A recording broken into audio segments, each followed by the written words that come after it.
Cléopâtre, la dernière reine d'Égypte, l'un des ennemis les plus redoutables que Rome ait jamais affronté. La femme dont les deux maris, qui sont aussi ses frères, sont morts en bas âge, l'un se battant contre elle et l'autre tué sur ses ordres, pour devenir la maîtresse qui choisit ses propres partenaires non seulement pour le plaisir mais pour accroître sa propre autorité et pouvoir politique. Cléopâtre n'était pas seulement une femme incroyablement belle qui cherchait à avoir des relations avec des dirigeants romains. Au contraire, en réalité, elle était un chef militaire et politique impitoyable dont Rome était absolument terrifiée. En fait, pas une goutte de sang égyptien n'a coulé dans les veines de Cléopâtre. Elle est née Cléopâtre VII Philopétor en Égypte en tant que membre de la dynastie ptolémaïque, une famille grecque d'origine macédonienne. Elle était donc techniquement une égyptienne de souche. Même le nom, Cléopâtre, est d'origine grecque et signifie « gloire du Père ». Elle parlait couramment plusieurs langues, avait une connaissance exceptionnelle des mathématiques, de la philosophie et de l'astronomie, et pouvait s'engager plus qu'adéquatement dans toute discussion politique ou économique. Dans cette vidéo, nous vous présenterons l'image réelle de Cléopâtre, une dirigeante impitoyable prête à tout pour garder son pouvoir, à tout prix, peu importe ce qu'elle devra faire. Ainsi, elle est restée l'une des personnalités politiques les plus importantes pendant 22 ans jusqu'à ce que sa mort dramatique laisse une marque inoubliable dans l'histoire humaine. Cette histoire sera bien loin des adaptations romantiques hollywoodiennes de la belle et douce souveraine de l'Égypte ancienne. Après la mort d'Alexandre le Grand en 323 avant Jésus-Christ, son empire était divisé entre ses généraux les plus puissants, les diadoques. L'un des plus forts parmi les États diadoques était le royaume des Ptolémées centré en Égypte. Il remonte à Ptolémée Ier. En 305 avant Jésus-Christ, il se proclama pharaon, et ses domaines comprenaient, outre l'Égypte et la Libye, la Phénicie et quelques îles de la Méditerranée. Les Égyptiens ont accepté les Ptolémées comme successeurs des pharaons dans une Égypte nouvellement indépendante. Fille du roi Ptolémée XII, Cléopâtre était destinée à devenir la dernière reine de la dynastie macédonienne. C'est un fait intéressant noté par l'auteur classique Plutarque qu'elle était la seule de son espèce à avoir pris la peine d'apprendre la langue égyptienne. Comme dans de nombreuses grandes familles royales, l'inceste était à l'ordre du jour, donc ses parents étaient probablement au moins des demi-frères et sœurs, et pendant son règne, elle a épousé non seulement un, mais deux de ses frères. Cléopâtre avait 18 ans lorsqu'elle est devenue souveraine de l'Égypte avec son frère, mari de 10 ans. Cependant, elle n'avait pas l'intention de partager le trône avec son frère, ce qui a conduit à d'importantes luttes intestines. Elle est même allée jusqu'à supprimer son nom de certains documents et a fait en sorte que seul son nom soit gravé sur les pièces de monnaie. Le frère, mari de Cléopâtre, n'était pas particulièrement enthousiasmé par ces tentatives de le surpasser, exacerbant encore la tension entre eux. Cléopâtre a été forcée de fuir l'Égypte vers la Syrie, où elle a rassemblé son armée et en 48 avant Jésus-Christ est revenue combattre son frère à Péluse, à la frontière orientale de l'Égypte. L'assassinat du général romain Pompée, qui avait cherché refuge contre Ptolémée XIII à Péluse, et l'arrivée de Jules César apportèrent une paix temporaire. Cléopâtre savait qu'elle avait besoin du soutien des Romains, en particulier de César, pour regagner le trône. Les deux parties cherchent à s'utiliser pour atteindre leurs objectifs. César cherche un moyen de régler les dettes laissées par le père de Cléopâtre, Ptolémée XII. Dans le même temps, Cléopâtre a cherché à maintenir son pouvoir et, si possible, à restaurer la grandeur des premiers Ptolémées, ainsi que leurs territoires tels que le sud de la Syrie et la Palestine. Si vous aimez ce que nous faisons, soutenez-nous en vous abonnant à la chaîne. Tout cela mène à la relation passionnée entre César et Cléopâtre qui s'épanouit. Ils passent un hiver emprisonnés à Alexandrie. Au printemps, des renforts romains sont arrivés, ce qui a fait fuir Ptolémée XIII, et à la fin, dans sa fuite, il s'est noyé dans le Nil. Cléopâtre épousa alors son frère Ptolémée XIV et regagna ainsi le trône. En juin 47 avant Jésus-Christ, elle donna naissance à un fils et le nomma Ptolémée César, connu des Alexandrins sous le nom de Césarion ou Petit César. La question de savoir si César était vraiment le père de Césarion, comme son nom l'indique, reste l'un des mystères non résolus de l'Antiquité à ce jour. Après 2 ans de combat contre la résistance pompéienne en 46 avant Jésus-Christ, César revient finalement à Rome. Il a célébré sa victoire avec un triomphe de 4 jours. Cléopâtre a effectué au moins une visite officielle à Rome, accompagnée du frère et du fils de son mari. Elle a séjourné dans la villa privée de César de l'autre côté du Tibre et a très probablement assisté au dévoilement d'une statue dorée d'elle-même dans le temple de Vénus Génétrix, la matriarche de la famille julienne de César. Cléopâtre était encore à Rome lorsque César connut sa fin tragique en 44 avant Jésus-Christ. Peu de temps après son retour à Alexandrie, en 44 avant Jésus-Christ, Ptolémée XIV mourut.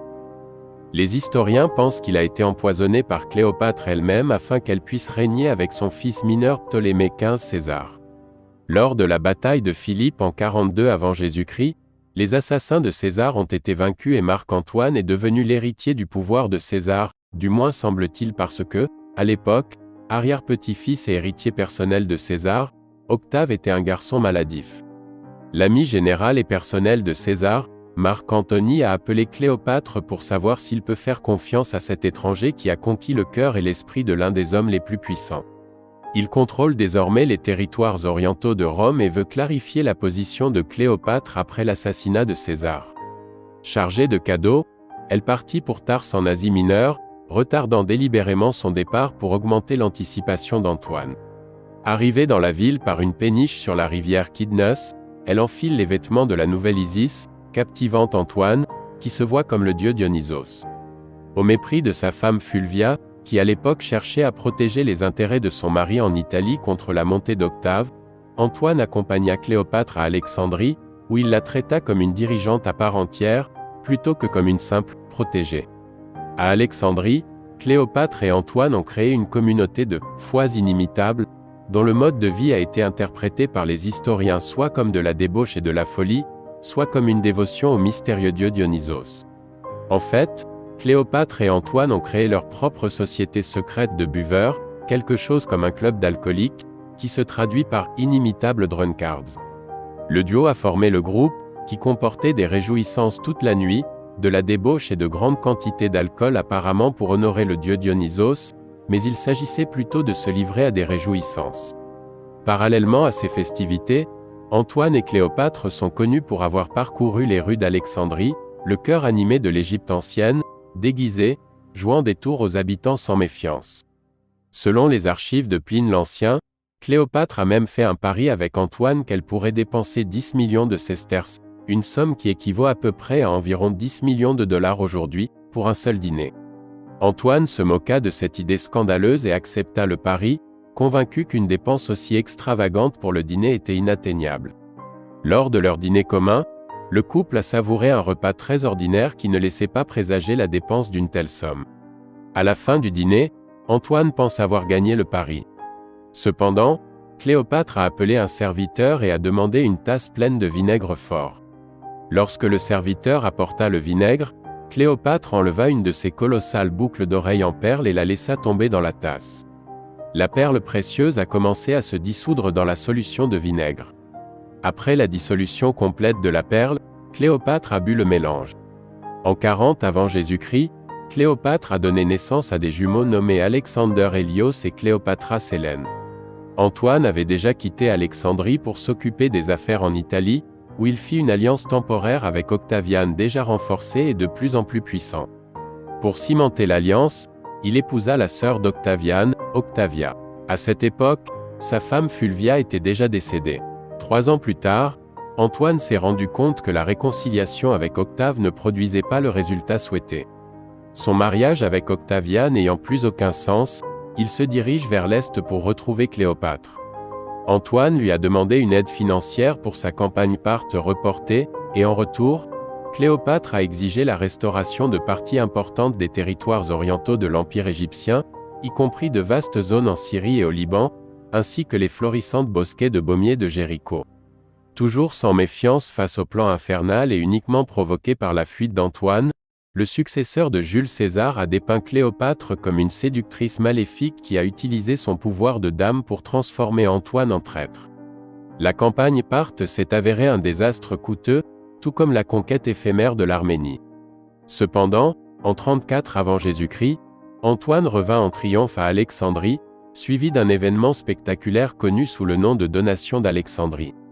Des foules de spectateurs se sont rassemblés pour voir Cléopâtre et Antoine assis sur des trônes dorés sur une plateforme d'argent, leurs enfants sur des trônes légèrement plus bas à côté d'eux. Antoine a déclaré le fils de Césarion César, remettant en question la légitimité légale d'Octavian en tant que fils adoptif et héritier de César. Cléopâtre est proclamée reine des rois et Césarion roi des rois. Alexandre Hélios a reçu l'Arménie et les territoires au-delà de l'Euphrate, et son jeune frère Ptolémée a reçu des terres à l'ouest. Leur sœur, Cléopâtre Sélène, a été nommée souveraine de Cyrène. En regardant depuis Rome, il est devenu clair pour Octavian qu'Antoine cherchait à gouverner le monde civilisé avec sa grande famille, conduisant à une guerre de propagande. Antoine et Cléopâtre ont passé l'hiver 32 à 31 avant Jésus-Christ en Grèce. Le Sénat romain a dépouillé Antoine de son consulat imminent et a déclaré la guerre à Cléopâtre. La bataille d'Actium le 2 septembre 31 avant Jésus-Christ, au cours de laquelle Octave affronta les forces combinées d'Antoine et de Cléopâtre, fut un désastre pour les Égyptiens. Antoine et Cléopâtre s'enfuirent en Égypte, Cléopâtre se réfugiant dans son mausolée tandis qu'Antoine se préparait pour sa bataille finale. Octave, désormais proche du pouvoir absolu, envahit l'Égypte en août 30 avant Jésus-Christ, aidé par Agrippa. Sans autre refuge vers lequel fuir, Antoine s'est poignardé avec son épée, croyant à tort la nouvelle que Cléopâtre s'était déjà suicidée. Lorsqu'il a découvert qu'elle était toujours en vie, ses amis l'ont emmenée dans son mausolée où elle se cachait et il est mort dans ses bras. Cléopâtre a été autorisée à diriger les rites funéraires d'Antoine après sa capture par Octave. Réalisant qu'elle était destinée au triomphe d'Octave à Rome, elle fit plusieurs tentatives pour se suicider et réussit finalement à la mi-août. Octavian fit tuer Césarion et Antiochus mais épargna Julius, ainsi que les enfants d'Antoine par Cléopâtre. La nature exacte de la mort de Cléopâtre reste incertaine, bien que les auteurs classiques affirment qu'elle a utilisé le tremble, symbole de la royauté divine, pour mettre fin à ses jours. À l'âge de 39 ans, après avoir régné pendant près de 22 ans et s'être associée à Antoine pendant 11 ans, Cléopâtre est décédée. Elle et Antoine ont été enterrés ensemble comme ils l'ont souhaité, et la République romaine s'est reposée avec eux. Si vous souhaitez regarder plus de vidéos similaires, faites un tour dans notre chaîne.